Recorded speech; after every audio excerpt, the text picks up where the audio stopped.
से शुरुआत करेंगे पहली बड़ी और खास तस्वीरों से। दिल्ली का संविधान सदन आज कुछ खास माहौल में डूबा हुआ था, जब हमारे राष्ट्र निर्माण के अभिन्न स्तंभ पंडित जवाहरलाल नेहरू की जयंती पर एक ऐतिहासिक श्रद्धांजलि अर्पित की गई। यह दृश्य न केवल भावनाओं से भरा हुआ था, बल्कि एक ऐसे पल का गवाह भी था जब भारतीय राजनीति के दिग्गजों ने देश के पहले प्रधानमंत्री को श्रद्धांजलि दी।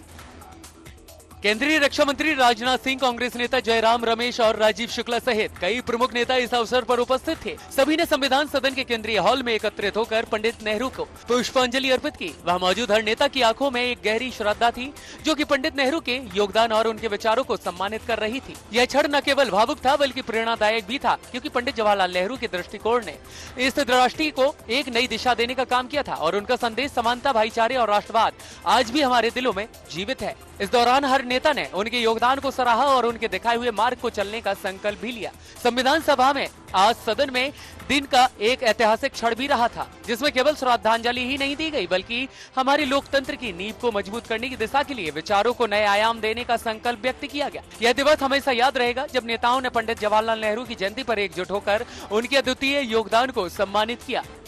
तो क्या आपने कभी जंगल में हाथियों के झुंड और शेर की दहाड़ सुनी है? अगर नहीं तो अब बिजनौर के अमानगढ़ रेंज में यह सब देखने का मौका मिल सकता है।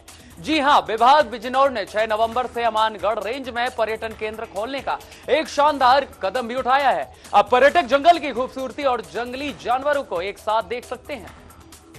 कहानी तो दिलचस्प तब हुई जब पर्यटकों ने अपनी आंखों से जंगल में हाथियों का झुंड देखा। यह दृश्य कुछ ऐसा था जैसे जंगल के राजा उनके साथी किसी राजसी यात्रा पर निकल पड़े हों। और इससे भी ज्यादा रोमांचक तब था जब कुछ पर्यटकों ने टाइगर की वीडियो बनानी शुरू कर दी। गहरी जंगल में शेर का दिखना और उसकी दहाड़ सबको रोमांच से भर देता है। ज्ञान सिंह, डीएफओ बिजनौर, ने इस पहल पर कहा कि यह पहल न केवल पर्यटकों को आनंदित कर रही है, बल्कि इससे क्षेत्र में पर्यटन को और भी बढ़ावा मिल रहा है। यहाँ आने वाले पर्यटकों को न केवल प्राकृतिक सौंदर्य का अनुभव हो रहा है, बल्कि वे वन्य जीवों के जीवन में भी रूबरू हो रहे हैं। इस पर्यटन केंद्र ने अमानगढ़ रेंज को एक नई पहचान दी है। हाथी और टाइगर्स की अद्भुत नजदीकी, यहाँ के जंगलों की ताजगी और इस क्षेत्र की अनदेखी खूबसूरती यह पर्यटक को एक नई यात्रा पर ले जाती है।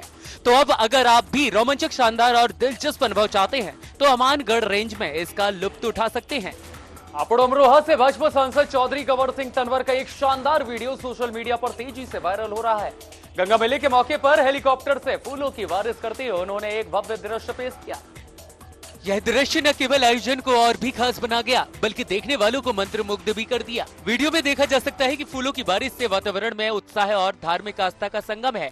इस घटनाक्रम ने क्षेत्रीय राजनीति और धार्मिक उत्सवों के बीच दिलचस्प जुड़ाव को दिखाया है और यह भी चर्चा का विषय बन गया है। वीडियो में हेलीकॉप्टर से फूलों की बारिश करते हुए सांसद का उत्साही अंदाज साफ झलक रहा है। यह आयोजन धार्मिक महत्व से भरपूर था, लेकिन सांसद ने इस अनोखे अंदाज ने माहौल में और रंग भर दिया है। अब लोग इस वीडियो पर अपनी प्रतिक्रिया भी दे रहे हैं और कुछ इसे शानदार और शाही भी बता रहे हैं, तो कुछ इसे राजनीति का हिस्सा मानते हुए आलोचना कर रहे हैं। और दिल्ली की हवा ने एक बार फिर से सबको चौंका ही दिया है। इस बार तो हालात और भी गंभीर बने हुए हैं, जब वायु गुणवत्ता सूचकांक यानी कि एयर क्वालिटी इंडेक्स ने खतरनाक स्तर तक अपनी पहुंच बना ली है।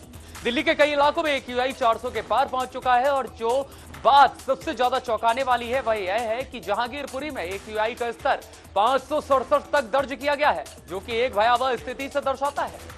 हवा में मौजूद जहरीले कण न केवल सांस की बीमारी वाले लोगों के लिए खतरनाक होते हैं, बल्कि यह आम नागरिकों के लिए भी किसी जहर से कम नहीं है। आंखों में जलन, गले में खराश और सांस लेने में तकलीफ की शिकायतें अब आम हो चुकी है। बच्चों और बुजुर्गों के लिए भी यह स्थिति और भी बेहद गंभीर हो गई है। दिल्ली वालों के लिए यह समय किसी आपातकाल से भी कम नहीं है। सड़कें सूनी पड़ी हैं और लोग घरों में बंद हैं। दिल्ली सरकार ने भी स्कूलों को बंद करने और कई अन्य सुरक्षा उपायों की घोषणा कर दी है। क्या यह प्रदूषण को रोकने का आखिरी मौका है? क्या इससे भी गंभीर परिणामों का सामना करना पड़ेगा? अब सवाल यह भी उठता है कि इस स्थिति से निपटने के लिए क्या कुछ ठोस कदम उठाए जा रहे हैं? क्या केवल दीपावली के बाद के प्रदूषण से निपटने के उपायों तक सीमित रहना चाहिए, या फिर एक दीर्घकालिक समस्या बन चुकी है जिसे खत्म करने की दिशा में हर स्तर पर कार्रवाई होनी चाहिए? दिल्ली के प्रदूषण ने पूरी दुनिया का ध्यान अपनी ओर आकर्षित किया है और यह भी चेतावनी दे रहा है कि समय रहते अगर इस खतरनाक हवा के खिलाफ ठोस कदम उठाए जाए, नहीं तो यह प्रदूषण न केवल दिल्ली बल्कि हमारे स्वास्थ्य के लिए भी बड़ा असर डालने के लायक होगा।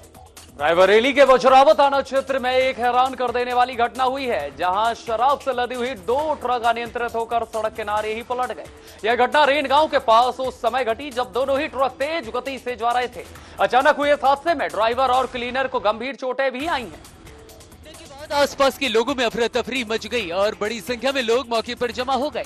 दुर्घटना की सूचना मिलते ही स्थानीय लोगों ने तुरंत पुलिस को सूचना दी, जिससे कि राहत और बचाव कार्य शुरू हो सका। पुलिस और राहत दल मौके पर पहुंचने के बाद दोनों ही घायलों को अस्पताल पहुंचाया गया। सड़क पर पलटी हुई इन ट्रकों में शराब की भरी मात्रा देखी गई है, जिसके चलते आसपास की स्थिति और भी बेहद गंभीर हो गई थी। गनीमत यह रही कि इस हादसे में कोई भी बड़ा हादसा नहीं हुआ, लेकिन ट्रक पलटने से सड़क पर शराब फैल गई, जिससे कि वाहनों की आवाजाही प्रभावित हुई और ट्रक के अंदर लदी हुई शराब की बोतलें टूटकर बिखर गई। इस दुर्घटना के बाद पुलिस ने जांच शुरू कर दी और ट्रक के ड्राइवर और क्लीनर ने बयान दिए हैं।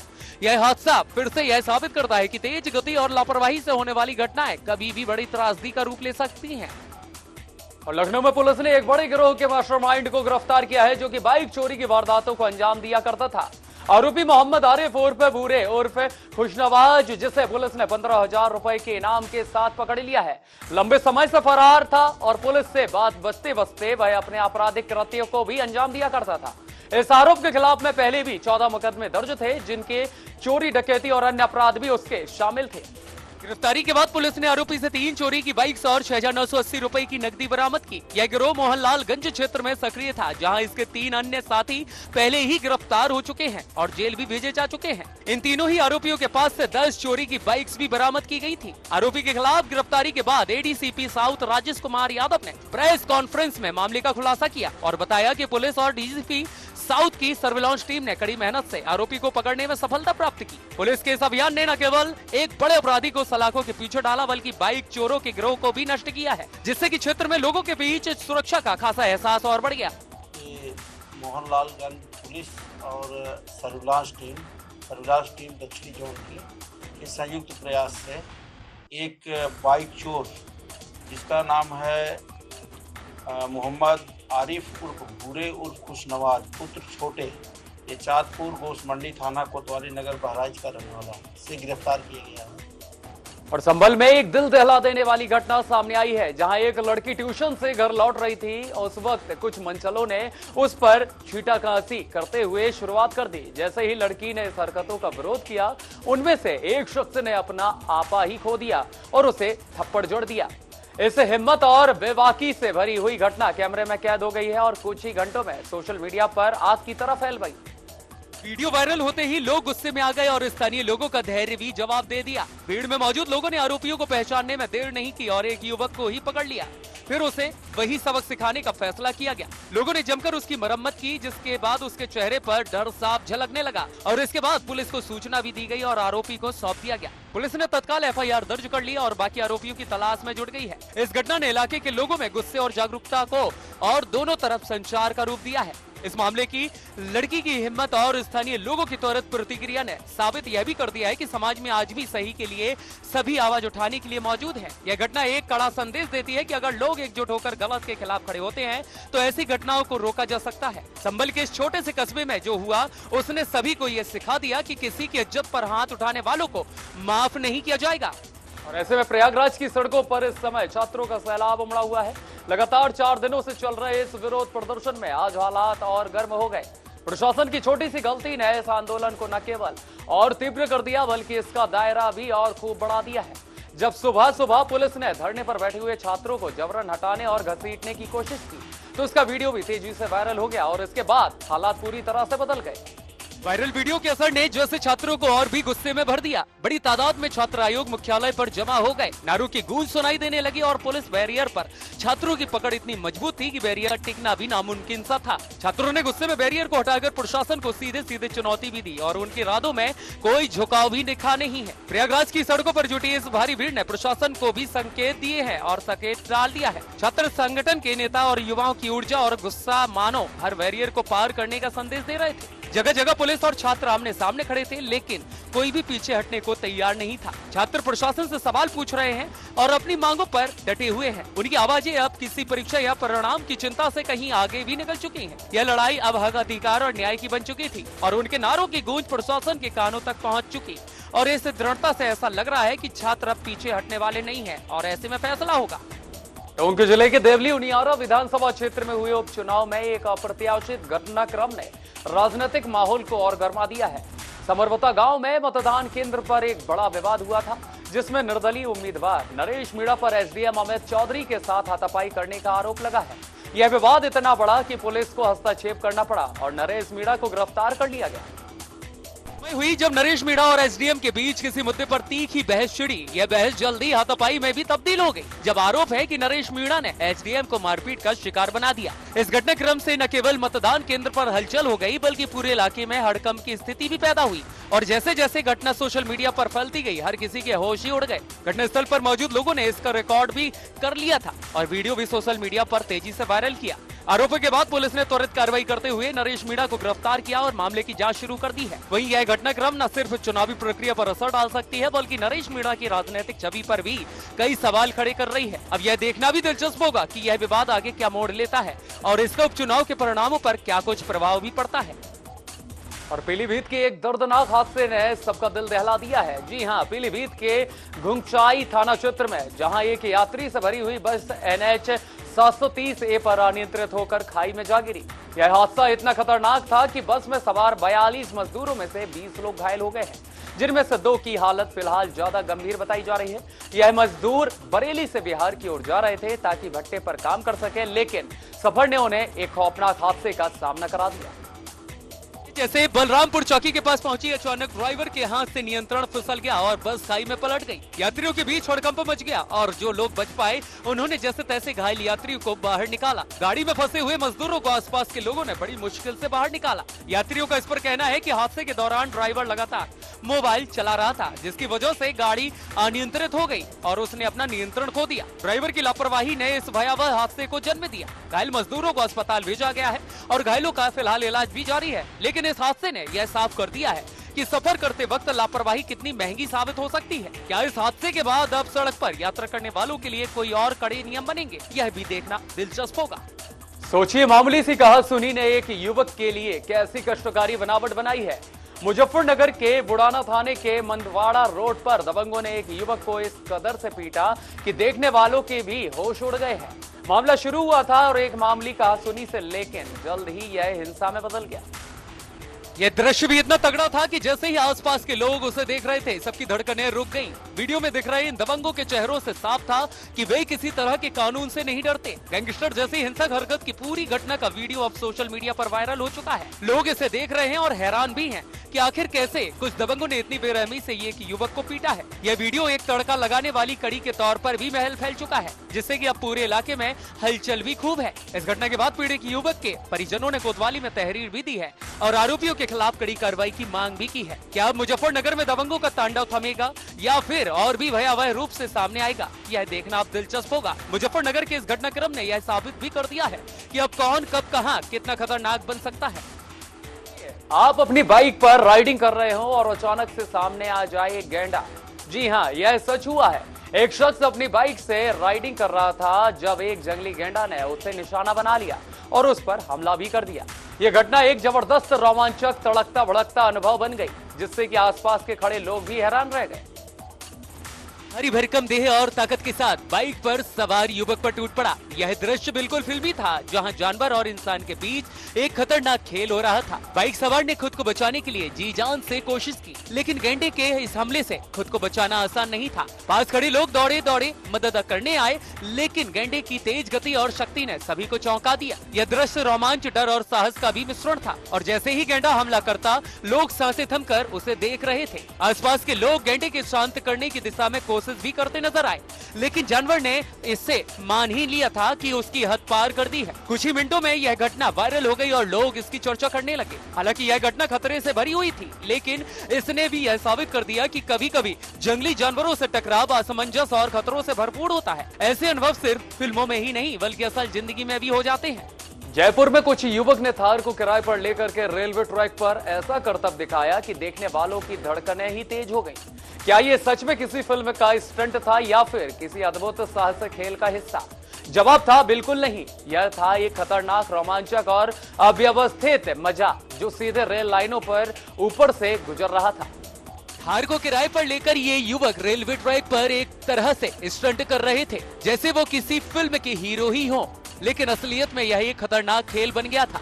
गाड़ी तेज रफ्तार से ट्रैक पर दौड़ रही थी और युवक हवा में उड़ने के जितने करीब लग रहे थे, उनका एक एक कदम, एक एक मोड़ जैसे दिल की धड़कन तेज कर देता था। ट्रैक के दोनों ओर लोग खड़े हो गए थे, बस ये देखने के लिए कि क्या वाकई ये लड़के ऐसा कर पाएंगे या फिर रेलगाड़ी के सामने गाड़ी को घुमा पाएंगे।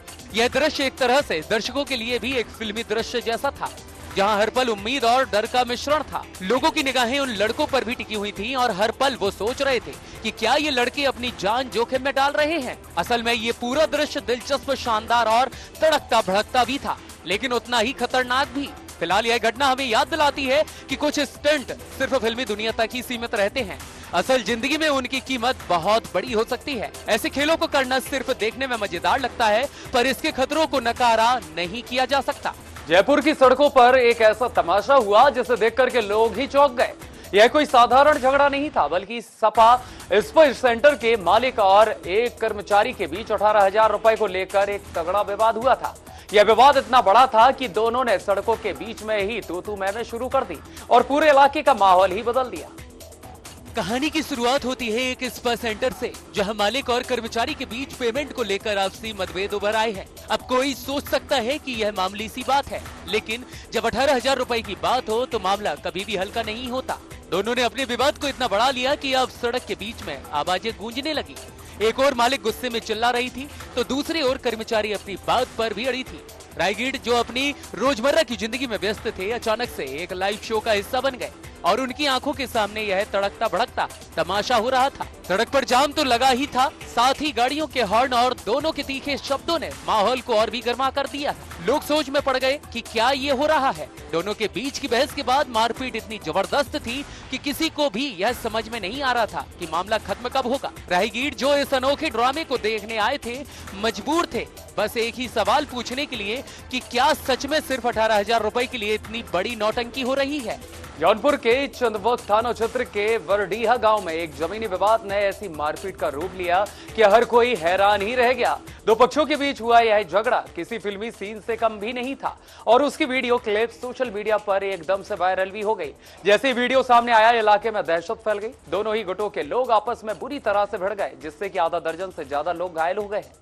मारपीट इतनी जबरदस्त थी कि हाथापाई और गालियों की आवाजें पूरे गांव में गूंजने लगी। घायलों को तुरंत नजदीकी सामुदायिक स्वास्थ्य केंद्र में भर्ती कराया गया, जहां उनकी हालत खतरे से बाहर बताई जा रही है। लेकिन इस घटना के बाद सवाल ये उठता है कि क्या जमीन के छोटे मोटे विवादों के चलते ऐसा बवाल मचाना ठीक है?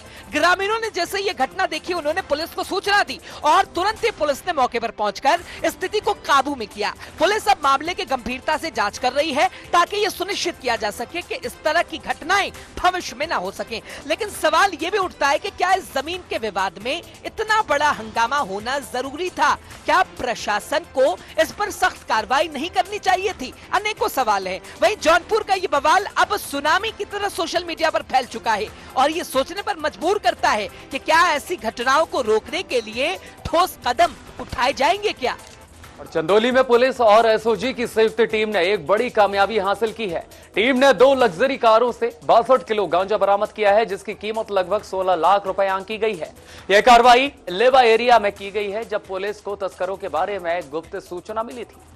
तस्करों के खिलाफ हुई ये कार्रवाई पुलिस के लिए एक बड़ी सफलता साबित हुई। दोनों कारों में 4 गांजा तस्कर गिरफ्तार हुए हैं, जिनके पास से भारी मात्रा में गांजा बरामद हुआ है। वहीं ये गांजा पूरे चंदौली जिले में तस्करी के लिए लाया जा रहा था, लेकिन पुलिस की सूझबूझ और तत्परता ने इस पर बड़े नशे के नेटवर्क को तोड़ दिया।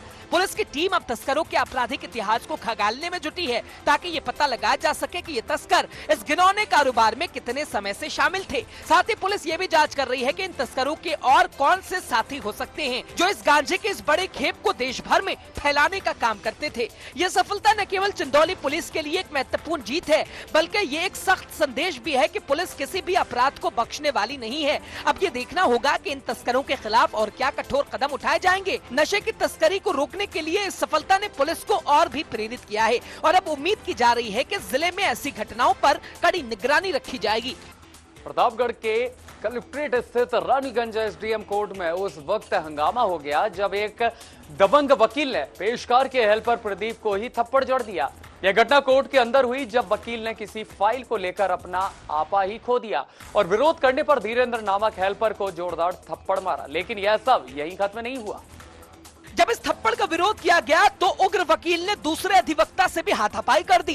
कोर्ट में ये दृश्य देखकर सभी लोग दंग रह गए, क्योंकि ऐसा बवाल एसडीएम कोर्ट में शायद पहली बार हुआ था। वीडियो में साफ देखा जा सकता है कि वकील किस कदर उग्र हो गए थे और कैसे पूरे कोर्ट परिसर में अफरा तफरी का माहौल बन गया। इस पूरे घटनाक्रम के बाद वीडियो सोशल मीडिया पर वायरल हो गई है और देखते ही देखते ये पूरे इलाके में चर्चा का विषय बन गया है। पुलिस और प्रशासन अब इस मामले की जांच में जुट गए हैं ताकि दोषियों के खिलाफ कड़ी कार्रवाई की जा सके। ये मामला कई सवाल भी वहीं खड़े करता है। क्या कोर्ट के अंदर इस तरह के व्यवहार को बर्दाश्त किया जा सकता है? क्या वकील अपने कद और कानून का उल्लंघन कर इस प्रकार का हिंसक व्यवहार कर सकते हैं? बहरहाल अब ये देखना होगा कि प्रशासन इस घटना पर कितनी जल्दी और सख्त कार्रवाई क्या कुछ करता है। ये देखना बड़ा महत्वपूर्ण है। फतेहपुर के सदर कोतवाली क्षेत्र के गड़रियनपुरवा कौशिरा मोहल्ले में उस वक्त सनसनी फैल गई जब आपसी कहासुनी के बाद महिलाओं के दो गुट आपस में ही भिड़ गए। यह मामला न केवल महिलाओं के बीच की मारपीट का था, बल्कि एक युवक भी इस विवाद में कूद पड़ा। महिलाओं को जमकर पीटना भी उसने शुरू कर दिया। घटना में दोनों पक्षों में जमकर मारपीट हुई, जिसमें महिलाएं एक दूसरे पर जोरदार लात घूंसे चला रही थी। लेकिन तभी एक युवक ने अपना आपा खो दिया और महिलाओं के बीच घुसकर कई महिलाओं को बुरी तरह से पीट डाला।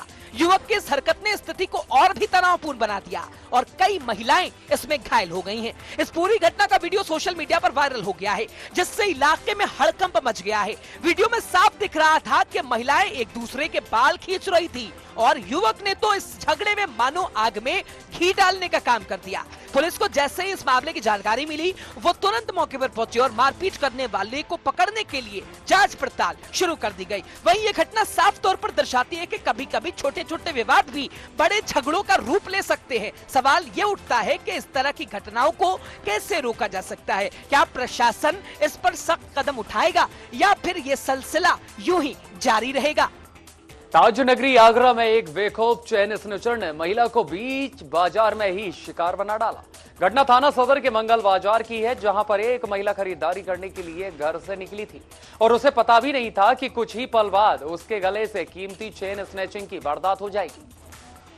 जैसे ही महिला सड़क पर चल रही थी, बाइक सवार दो बदमाशों ने उसे अपना शिकार बनाया और तेज गति से बाइक चलाकर महिला के गले से चेन छीन लिया। और वहीं यह सब इतनी तेजी से हुआ कि महिला कुछ समझ पाती उससे पहले बदमाश फरार हो गए। और जैसे ही ये वारदात हुई, आसपास के लोग दौड़े भागे, लेकिन तब तक बदमाशों का पीछा करना तो दूर, वो तो अपनी बाइक पर हवा हो चुके थे। अब सवाल ये उठता है कि आखिर ये कैसे हो सकता है कि ताज नगरी में पुलिस का खौफ ही खत्म हो चुका है और बदमाशों को ना तो सजा का डर है और न ही कानून का।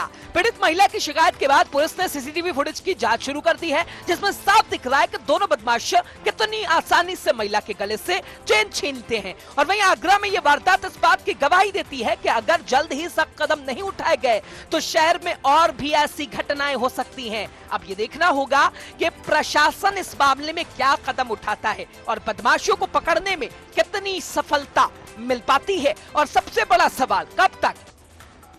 आपके आसपास से जुड़े हुए ताजा खबरों के लिए देखते रहें और बने रहें टीवी 100 के साथ।